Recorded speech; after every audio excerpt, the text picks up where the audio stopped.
May bumisita nga palang bata dito sa ating concrete pan. Ang kaso nga lang guys, merong bad news at hindi maganda. Parang nalagyan ata ng sabon itong ating fish pan at eto na ang kanyang naging itsura. Medyo madulas-dulas nga ito at medyo may mabangong amoy. So paano guys? Tara!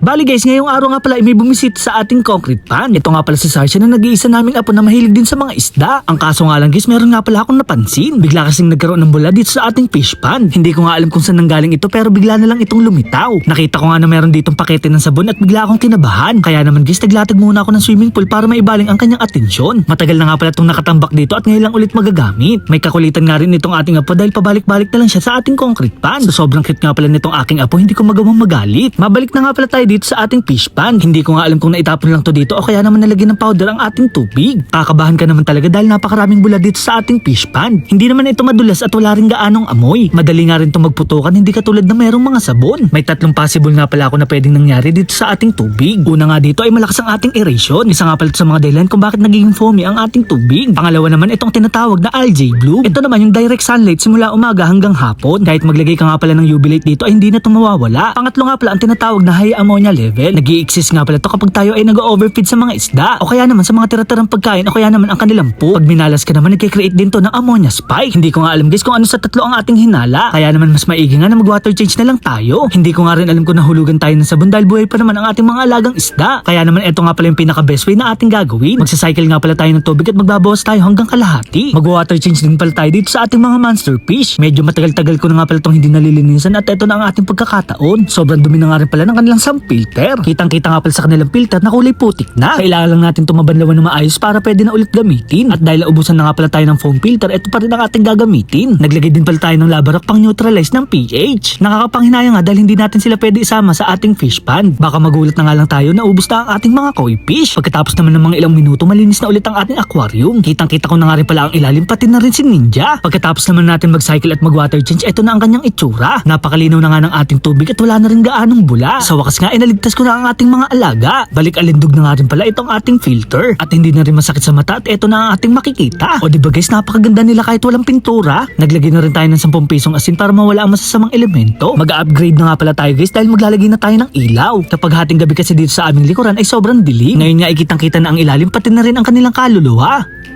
Char. Kaya naman ginamit ko nga pala itong aming bagong sasakyan. Kakailanganin kasi natin ng bracket para sa ating ilaw. Napakasolid talaga ng e-bike lalo na sa mga panahon na to. Hindi na kasi natin kakailanganin ng gasolina para ito ay tumakbo. Ang nakakatuwa pa dito, meron na nga pala itong electric fan at speaker bluetooth. Meron nga rin pala itong Primera, Segunda at Tercera. Wala lang, gusto ko lang itong i-flex dahil hindi naman sa amin to at tiniram ko lang to sa aming kapitbahay. Nandito na nga pala tayo sa mini divisory at bibili tayo ng bracket. 25 pesos nga pala ang bawat isa nito kaya dalawa na ang binili natin. Pinukpok ko nga rin pala ito ng martilyo para naman magkasya. Sa wakas nga ay malalagyan ko na rin ito ng ilaw. Mapapagbastan ko na nga rin pala ang ating mga alaga kahit hating gabi. 2 piraso nga pala dapat to, ang kaso lang nasira na ang isa. Sa katagalan na rin kasi at napuno na ito ng kalawang. So paano guys, hanggang dito na lang. Maraming salamat sa panonood.